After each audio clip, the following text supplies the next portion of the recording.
Bonjour à toutes et tous. Tétélestai, d'après le texte original grec de l'évangile selon Jean, c'est le dernier mot que Jésus a prononcé avant de remettre son dernier souffle au Père sur la croix.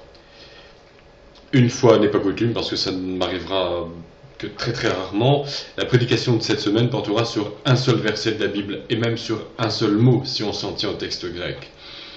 Et nous trouvons en fait cette parole, ce verset, en Jean 19, chapitre 19, donc verset 30.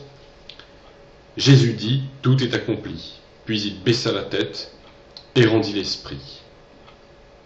Voilà pour la parole de Dieu. Tout est accompli. C'est ainsi que les traductions protestantes françaises traduisent ce mot grec, tétélestai. On trouve parfois c'est accompli ou c'est achevé. Si parmi mes auditeurs il y a des férus de grammaire, je précise qu'il s'agit de la voix passive, au présent simple, à la troisième personne du singulier, du verbe téléo. Ce verbe signifie achever, porter à son terme, mener à bien et parfois même payer une taxe ou un impôt, dans le sens de s'acquitter d'une obligation. Tétélestai, mission accomplie. De façon assez maladroite, les traductions anglaises les plus traditionnelles traduisent par it is finished. C'est fini, une traduction qui n'est pas satisfaisante et dont profitent même certaines sectes.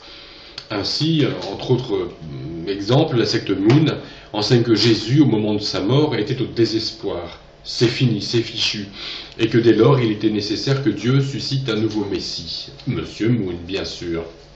Voilà ce qui arrive lorsque l'on bâtit une doctrine sur une traduction, et qui plus est, complètement sortie de son contexte. Et il n'y a pas que la secte Moon à tomber dans cet écueil. Il nous reste maintenant à déterminer ce qui a été accompli, mené à bien par Jésus à la croix.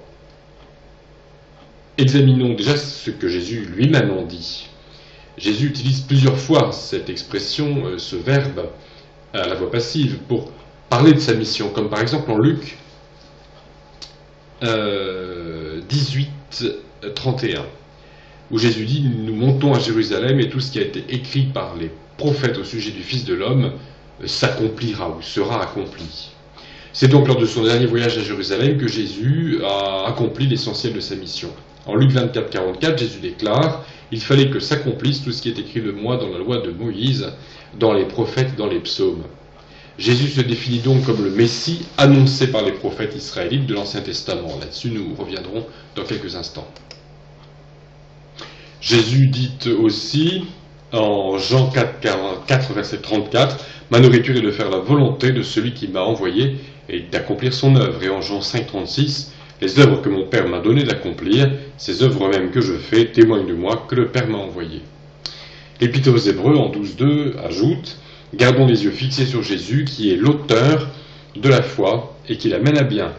Au lieu de la joie qui lui était proposée, il a supporté la croix, méprisé la honte et s'est assis à la droite du trône de Dieu. » C'est donc à la croix que Jésus a mené à bien ce qui est aujourd'hui au cœur de notre foi. Puisqu'il est dit effectivement, il mène à bien, donc il accomplit, le verbe téléo, il mène, c'est donc la foi, qu'il mène à bien selon ce verbe, et il est bien dit effectivement en Hébreux 12.2 que la chose s'est faite à la croix, donc il a supporté la croix pour être donc celui qui mène la foi à bien. Donc c'est donc à la croix que Jésus a mené à bien ce qui est aujourd'hui au cœur de la foi chrétienne. La mort de Jésus sur la croix, c'est l'essence, le fondement du christianisme. Et le temps nous manquerait pour examiner tous les passages de l'Écriture sainte qui annoncent la venue, la vie, la mort et la résurrection du Sauveur.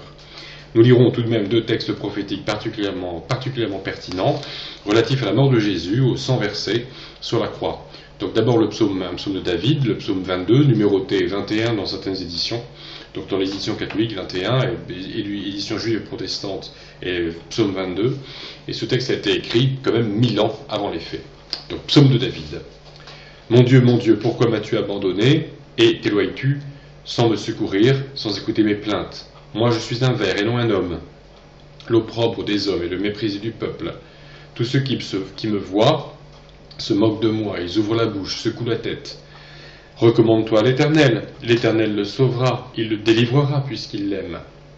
Oui, tu m'as fait sortir des entrailles maternelles, tu m'as mis en sûreté sur les seins de ma mère. Dès les entrailles maternelles, j'ai été sous ta garde, dès le ventre de ma mère, tu as été mon Dieu. Ne t'éloigne pas de moi quand la détresse est proche, quand personne ne vient à mon secours. De nombreux taureaux sont autour de moi, des taureaux de Basan m'environnent. Ils ouvrent contre moi leur gueule, semblable au lion qui déchire et rugit. Je suis comme l'eau qui s'écoule. Et tous mes os se séparent. Mon cœur est comme de la cire, il se fond dans mes entrailles. Ma force se dessèche comme l'argile et ma langue s'attache à mon palais. Tu me réduis à la poussière de la mort, car des chiens m'environnent, une bande de scélérats rôdent autour de moi. Comme un lion, ils ont meurtri mes mains et mes pieds. Je pourrais compter tous mes os. Eux, ils observent, ils me regardent, ils se partagent mes vêtements, ils tirent au sort ma tunique. Toutes les extrémités de la terre penseront à l'Éternel et se tourneront vers lui. Toutes les familles des nations se prosterneront devant ta face. Nous trouvons donc dans ce psaume une description saisissante de la crucifixion. La nudité du supplicié, son humiliation, l'hostilité et la violence de la foule qui l'environne, le défi qui lui est lancé de se sauver lui-même, son angoisse profonde, sa soif, les soldats qui tirent sa tunique au sort, finalement, la conversion de familles humaines sur toute la terre. Le 53e chapitre du livre du prophète Ésaïe ou Isaïe, 7 siècles avant Jésus-Christ, donc 3 siècles après David, décrit la passion du Messie et surtout en explique tout le sens. Nous lisons ce passage, donc Ésaïe 53. Qui a cru à ce qui nous était annoncé? À qui le bras de l'Éternel s'est-il révélé? Il s'est élevé devant lui comme une faible plante, comme un rejeton qui sort d'une terre desséchée. Il n'avait ni beauté ni éclat pour attirer nos regards, et son aspect n'avait rien pour nous plaire. Méprisé et abandonné des hommes, homme de douleur et habitué à la souffrance, semblable à celui dont on détourne le visage, nous l'avons dédaigné, nous n'avons fait de lui aucun cas. Cependant, ce sont nos souffrances qu'il a portées. C'est de nos douleurs qu'il s'est chargé, et nous l'avons considéré comme puni, frappé de Dieu et humilié. Mais il était blessé pour nos péchés, brisé pour nos iniquités. Le châtiment qui nous donne la paix est tombé sur lui, et c'est par ses meurtrissures que nous sommes guéris. Nous étions tous errants comme des brebis, chacun suivait sa propre voie, et l'Éternel a fait retomber sur lui l'iniquité de nous tous. Il a été maltraité et opprimé, il n'a point ouvert la bouche, semblable à un agneau qu'on mène à la boucherie, à une brebis muette devant ceux qui la tondent. Il n'a point ouvert la bouche. Il a été enlevé par l'angoisse et le châtiment, et parmi ceux de sa génération, qui a cru qu'il était retranché de la terre des vivants et frappé pour le péché de mon peuple? On a mis son sépulcre parmi les méchants, son tombeau avec le riche, quoiqu'il n'eût point commis de violence, et qu'il n'eût point de fraude dans sa bouche. Il a plu à l'Éternel de le briser par la souffrance. Après avoir livré sa vie en sacrifice pour le péché, il verra une postérité et prolongera ses jours, et l'œuvre de l'Éternel prospérera entre ses mains. À côté du travail de son âme, il rassasiera ses regards. Par sa connaissance, mon serviteur juste en justifiera beaucoup, et il se chargera de leurs iniquités. C'est pourquoi je lui donnerai sa part avec les grands, il partagera le butin avec les puissants, parce qu'il s'est livré lui-même à la mort et qu'il a été au nombre des malfaiteurs, parce qu'il a porté les péchés de beaucoup et qu'il a intercédé pour les coupables.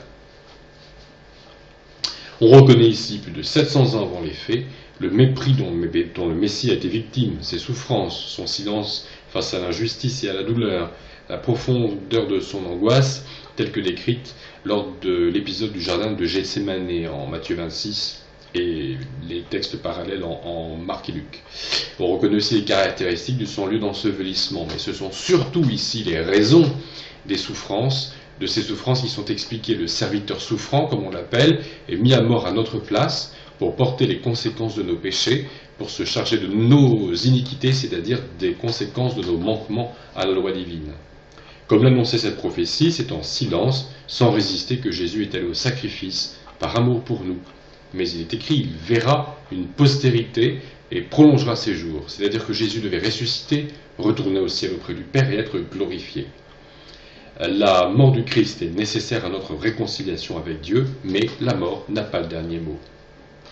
J'invite mes auditeurs à reprendre à tête reposée la lecture d'Ésaïe 53 et du psaume 22, ou 21, comme je disais selon les éditions, et à comparer ces textes avec les récits de la Passion dans les évangiles, en Matthieu 27, Marc 25, Luc 23 et Jean 19.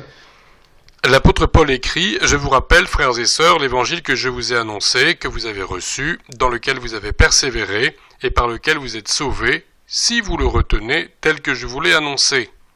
Autrement, vous auriez cru en vain. » Je vous ai enseigné avant tout, comme je l'avais reçu aussi, que Christ est mort pour nos péchés selon les Écritures, qu'il a été enseveli et qu'il est ressuscité le troisième jour selon les Écritures. Donc ce texte se trouve en 1 Corinthiens 15, versets 1 à 4. Évangile signifie bonne nouvelle. La bonne nouvelle qu'il nous faut recevoir pour être sauvés, c'est que, grâce à Jésus-Christ, il n'est plus nécessaire que nous soyons châtiés pour satisfaire la justice divine, mais qu'au contraire, par la foi en l'œuvre accomplie par lui, nous pouvons être réconciliés avec Dieu pour l'éternité.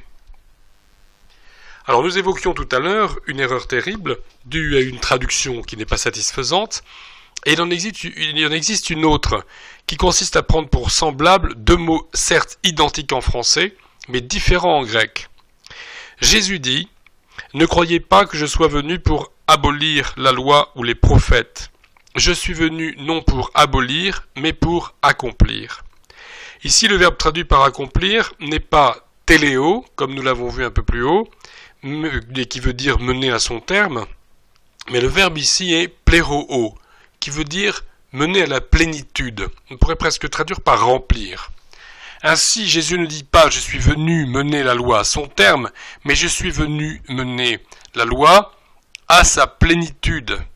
On ne peut donc pas utiliser ce verset pour justifier la fausse doctrine selon laquelle à la croix, la loi de Dieu serait devenue inutile puisque menée à terme. Pour achever de s'en convaincre, nous pouvons lire la suite du texte. « Car, je vous le dis en vérité, tant que le ciel et la terre ne passeront pas, il ne disparaîtra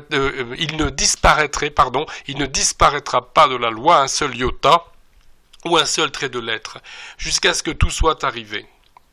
Celui donc qui supprimera l'un de ces plus petits commandements et qui enseignera aux humains à faire de même, sera appelé le plus petit dans le royaume des cieux. Mais celui qui les observera et qui enseignera à les observer, celui-là sera appelé grand dans le royaume des cieux. Ce texte se trouve en Matthieu, chapitre 5, versets 17 à 19. Le but de Jésus n'est pas d'abolir la loi, ni de mener toute la loi à son terme, en ce sens de la mener à ce qu'elle se termine. Certains utilisent ces deux versets « tout est accompli » et « je suis venu pour accomplir la loi » pour prétendre que le fait que Jésus a respecté la loi nous dispense de le faire. C'est malheureusement une doctrine qui existe. De ce point de vue, Jésus serait venu faire à notre place tout ce que la loi demande durant les 33 ans de sa vie terrestre pour que nous ne soyons plus obligés, quant à nous, d'observer les commandements. Certes, Jésus a accompli toutes les ordonnances de la loi divine, notamment le sommaire de la loi, les 10 commandements. Jésus a adoré Dieu et lui seul, il ne s'est pas livré à l'idolâtrie, il a toujours prononcé et utilisé le nom de Dieu à bon escient, il a gardé le saint sabbat, il a honoré père et mère, il s'est gardé de toute inconduite sur le plan sexuel. Jésus n'a pas tué, et il n'a pas volé, il n'a pas menti, il n'a pas convoité, et cependant rien dans l'Écriture ne laisse entendre que l'humanité impeccable, c'est-à-dire non souillée par le péché, rien ne laisse entendre dans l'Écriture, donc que l'humanité sans péché du Christ nous dispenserait de chercher à vivre saintement. Bien au contraire, la persévérance dans la sanctification est réaffirmée comme une nécessité, à pleine page, jusqu'au dernier chapitre de la Bible. Il est tragique de constater que cette doctrine est extrêmement répandue, cette doctrine selon laquelle la perfection de Jésus et sa mort sur la croix nous dispenseraient d'obéir. Certains chrétiens adhèrent à cette doctrine tout en menant une vie assez droite, se prétendant poussés par l'esprit à agir par amour, mais lorsque vient la tentation, tout est permis et le péché est censé n'avoir aucune conséquence. Alors je mets pour ma part au défi quiconque de me démontrer par l'écriture, de me démontrer à Bible ouverte que l'obéissance de Jésus et sa mort sur la croix nous dispenseraient de garder les commandements de Dieu. Que Jésus amène la loi à la plénitude ne signifie pas non plus que nous devions observer la loi de l'Ancien Testament telle qu'elle. La plénitude de la loi, c'est le sens moral et spirituel de la loi, et pas toujours son application littérale. Par exemple, dans l'épisode de la femme adultère, que l'on trouve dans l'évangile selon Jean, chapitre 8, versets 3 à 11. Donc dans l'épisode de la femme adultère, Jésus abolit la peine de mort pour motif de violation de la loi divine, nul n'étant digne d'appliquer la sentence. Mais la mort continue d'être là, la sentence méritée par le pécheur. Notons que Jésus ordonne à la femme de renoncer à son péché. « Va et ne pêche plus », lui dit-il. Jésus ne dit pas à la femme adultère « Va retrouver ton amant », qui est d'ailleurs parvenu, lui, entre parenthèses, à passer entre les mailles du fil des pharisiens, mais c'est une autre histoire. En tout cas, Jésus ne dit pas à la femme adultère « Va retrouver ton amant, vautre-toi dans le péché, et si tu m'acceptes comme sauveur et Seigneur en récitant une prière adéquate, tu seras sauvé de toute façon, puisque je me charge d'observer la loi à ta place et de mourir à ta place sur la croix. » Jésus, elle ne lui dit pas ça du tout, je le répète, il lui dit « Va et ne pêche plus ». Jésus est mort sur la croix à la place des pécheurs, certes, mais des pécheurs qui se repentent sincèrement et qui, recevant l'Esprit Saint, s'engagent dans la voie de la sanctification. La foi qui sauve, c'est la foi qui porte du fruit. La foi qui ne porte pas pour fruit un comportement adéquat est une hypocrisie digne des démons, comme l'écrit Jacques, en Jacques chapitre 2, versets 14 à 19. Voilà ce qu'il écrit. « Mes frères et sœurs, que sert-il à quelqu'un de dire qu'il a la foi s'il n'a pas les œuvres? La foi peut-elle le sauver? Si la foi n'a pas les œuvres, elle est morte en elle-même. Mais quelqu'un dira, toi, tu as la foi, et moi j'ai les œuvres. Montre-moi ta foi sans les œuvres, et moi, je te montrerai la foi par mes œuvres. Tu crois qu'il y a un seul Dieu, tu fais bien, les démons le croient, eux aussi, et ils tremblent. » Donc voilà un texte biblique extrêmement clair. D'autres ordonnances de la foi qu'il est plus difficile d'observer littéralement, mais qui gardent tout leur sens spirituel, ce sont par exemple, deux exemples frappants, ce sont la circoncision et la sélection alimentaire. La circoncision ne doit pas être pratiquée littéralement par les chrétiens, sauf bien sûr pour raisons médicales, mais elle n'est pas abolie, car il est question dans le Nouveau Testament de la circoncision du cœur, c'est-à-dire la circoncision, la consécration définitive de l'être intérieur à Dieu, comme Paul l'explique dans l'Épître aux Romains, chapitre 2, versets 25 à 29, qu'on pourra lire avec bénéfice si on veut comprendre ce que c'est que la circoncision du cœur. Et par ailleurs, dans 1 Corinthiens, chapitre 7, verset 19, Paul ajoute quelque chose concernant la circoncision, quelque chose de très clair. Il écrit, « La circoncision n'est rien, et l'incirconcision n'est rien, mais l'observance des commandements de Dieu. C'est tout. » Pour ce qui est des règles alimentaires, on remarque que Noé et sa famille sont autorisés à manger de tous les animaux, en Genèse chapitre 9, verset 3.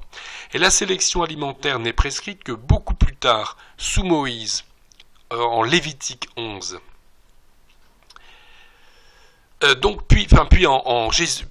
Jésus nous dit que nous ne sommes pas souillés par ce que nous mangeons, en fait, nous ne sommes pas souillés par ce qui entre dans notre bouche, mais nous sommes souillés par ce qui sort de notre bouche. C'est-à-dire nous ne sommes pas souillés par notre alimentation, en tout cas nous ne sommes pas souillés spirituellement par notre alimentation, mais nous sommes souillés par nos paroles.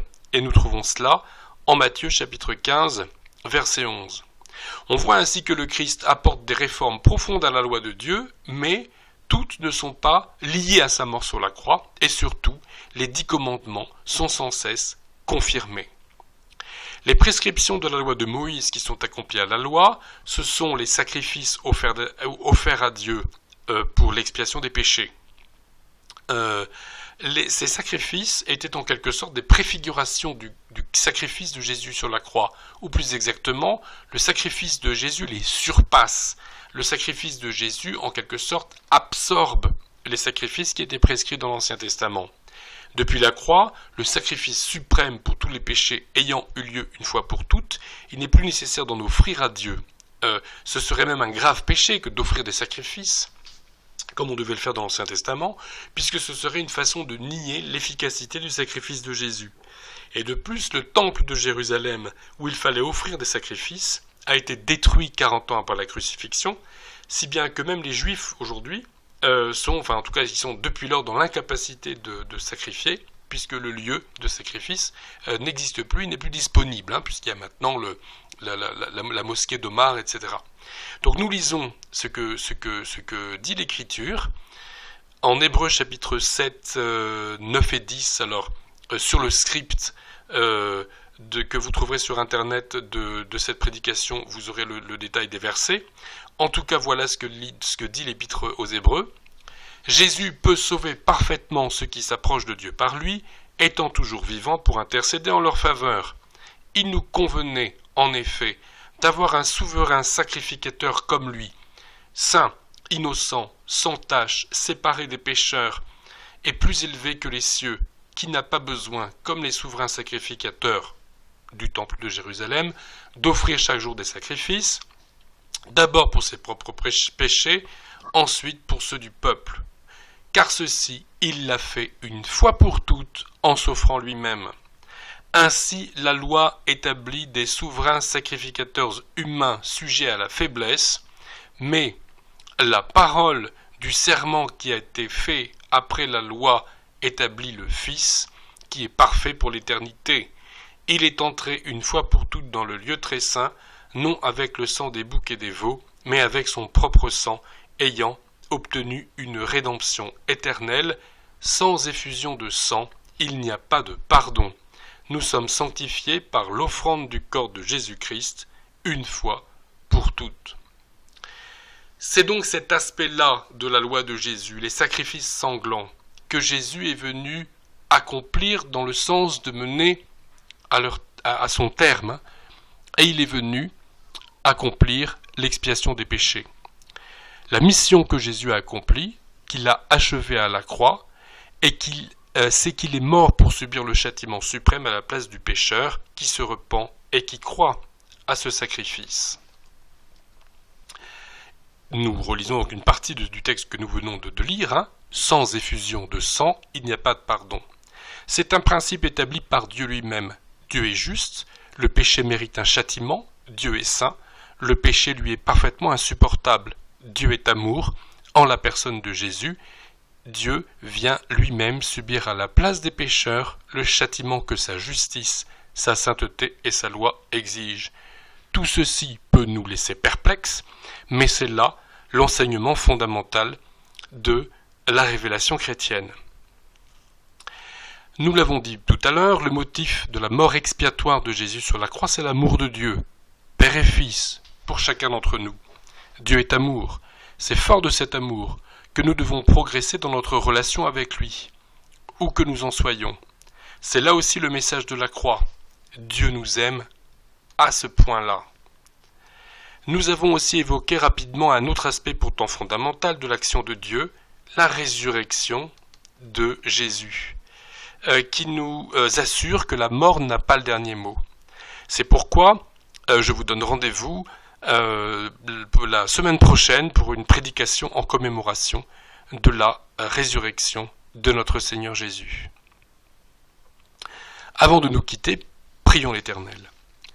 Merci Père pour ton amour invraisemblable qui pousse le Dieu des cieux, le souverain absolu que tu es, à prendre forme humaine pour vivre parmi nous et souffrir à notre place le calvaire du châtiment mérité, pour satisfaire toi-même les exigences de ta justice. Je te prie pour ceux qui te cherchent, pour qu'ils te trouvent par la foi, pour qu'ils trouvent la réconciliation avec toi et la paix profonde en Jésus, leur Sauveur. Je te prie pour que toutes celles et que tous ceux qui t'ont déjà consacré leur vie soient renouvelés dans la foi et la sanctification, en se souvenant de la mort expiatoire et de la résurrection de notre Sauveur et Seigneur Jésus. Amen.